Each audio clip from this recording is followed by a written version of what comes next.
ተወዳጁ የጽናት ድራማ በተለመደው ሰዓት ተለቀቀ። እጅግ በጣም ደስ የሚል ነበረው፣ ግን ደግሞ በጣም የሚያሳዝን ነገር ተፈጠረ። ምሩ በጣም ታማለች። መጨረሻ ላይ ምሩ ወድቃለች ማለት ነው ቤተሰቦች። ምክንያቱም ነገሮቹን መቋቋም ስላቃታት ቤቲ አሁንም እያስመሰለች ነው። አሁንም እያስመሰለች ያለችው ነገር በጭራሽ አላቆምም። አሁንም ለምን ቁጭ ብዬ ደረጃ ላይ እየጠበቅኩ ነበረ ብለዋለች። ይሄ ነገር ሁሉ የተፈጠረው እንግዲህ በቤቲ ምክንያት ነው። ይቺ ጨካኝ አረመኔ የሆነች ቤቲ ማለት ነው። ምሩዬም እንግዲህ አማቷ ወይንም የናሆሜ እናት እርጉዝ ወይንም መውለድ እንደማትችልና የልብ ህመምተኛ እንደሆነች ምንም ማርገዝ እንደማትችል ስታቅ በጣም ነበር የተናደደችው። ለምን ዋሻችሁ፣ ለምን ደበቃችሁኝ ብላ ማለት ነው። ይህ ሁሉ ነገር እንግዲህ እየተፈጠረ ያለው ታውቃላችሁ ቤተሰቦች፣ ለምን ደበቃችሁኝ በሚል ነው። በጣም ተበሳጭታለች። እናቲቱም ደግሞ እንግዲህ እኔ ድል አድርጌ እድርሻለሁ፣ እውነቱን ንገሪኝ ወይንም ደግሞ ያለውን ነገር ንገሪኝና ልጅ መውለድ የምትስማሚ ከሆነ ድል አድርጌ እድርሻለሁ ብላታለች። ይሄ ማለት ደግሞ ራስ ወዳድነቷን ነው የሚያስታውቀው ማለት ነው ቤተሰቦቼ።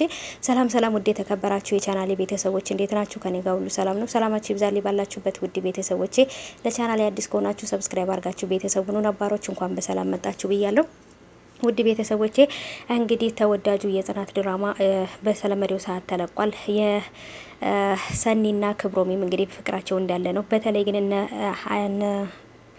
ጽናት ቤት ያለችው ልጅ ማለት ነው እሱ ስልክ ሲያወራ ብዙ ጊዜ ተሰማዋለች። አባቴ ልጁ ምናምን እያለ የሆነ ነገር የተደበቀ ነገር ያወራል።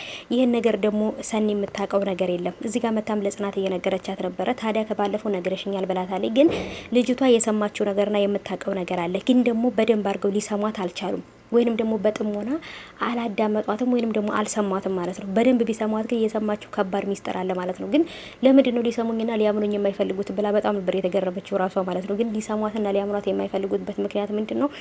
ሁልጊዜም እነ ክብሮምን ትፈልገዋለች። ሰኒና ክብሮምን ሊያለያዩዋቸው ነው ብላ ስለምታስብ ነው ይሄን ነገር የምታደርገው ማለት ነውና ስለዚህ ማንም ሰው እሷን ሊያምናት አልቻለም። ግን ደግሞ የሆነ የያዘችው እውነትና የያዘችው ነገር አለ ማለት ነው ቤተሰቦች። የእውነት በጣም ከባድ ነው ከምላችሁ በላይ እና ስለዚህ እናንተስ እንዴት አያችሁ ትላሉ ቤተሰቦች? የጽናት ድራማ ምን መስተካከል አለበት ትላላችሁ? እኔ ግን ሁሉም አሪፍ እየሄደ ነው። የቤቲ ማስመሰልና የቤቲ ድራማ ግን በጣም አስጠልቶኛል፣ በጣም አስጠልቶኛል፣ ዝግት አድርጎኛል።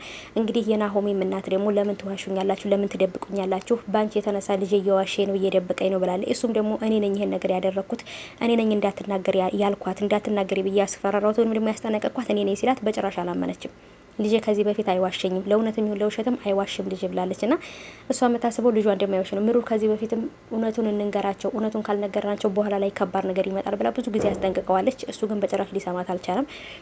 በሱ የተነሳ እንግዲህ አሁን ላይ ከእናቲቱ ጋር ጠብ ላይ ናት። ልጅ ለመውለድ ከተስማማሽ እኔ ድል አድርጌ ልዳራችሁ፣ ስለዚህ ንገሪኝ፣ ከዚህ በዚህ ሰሞን እውነቱን አሳውቂኝ ብላታለች። ወይንም ደግሞ መልስሽን አሳውቂኝ ብላታለች። ይሄ ማለት ራስ ወዳድነት ነው። ምክንያቱም ልጅ ከወለድሽ ድል አድርጌ ድርሻለሁ፣ ካልወለደች ደግሞ ቤቱን ለቀሽ ውጭ ማለት ነው። ይሄ ማለት ልብ ህመምተኛ እንደሆነች እያወቀች ልጁ ለጅ የምትላት ሴት ልጇ ብትሆን ይሄን ነገር አታደርግም ነበረ። ሴቲቱ እሷ ብትሆን ልጇ ቢሆን ይሄን ነገር የሆኑ ምንም አትልም ነበረ። ይሄ ማለት አንድ ልጅ ውለጅለትና አንቺ ሙቺ እንደማለት ነው። ምክንያቱም ልብ ህመምተኛ ልታረግዝ ትችላለች፣ መውለድ ላይ ግን ልትሞት ትችላለች። ይሄ ማለት ራስ ወዳድነት ነው። ወይንም ደግሞ የልጅን ዘር ተከታልኝ ትሙት ብላ ነው። በጣም ከባድ ነው፣ ወይንም ራስ ወዳድነት ነውና እስኪ እናንተ ደግሞ የራሳችሁን ሀሳብ ወይንም የተሰማችሁን ነገር። የናሆሜ እናት ትክክል ነው ያለችው ወይንስ እንዴት ነው? አዎ እናት ናት፣ የልጇን ልጅ ማየት ትፈልጋለች። ቢሆንም ግን ደግሞ እንደዚህ የራስ ወዳድ መሆን አለባት ብዬ አላስብም። እስኪ እናንተ ሀሳባችሁን ኮሜንት ላይ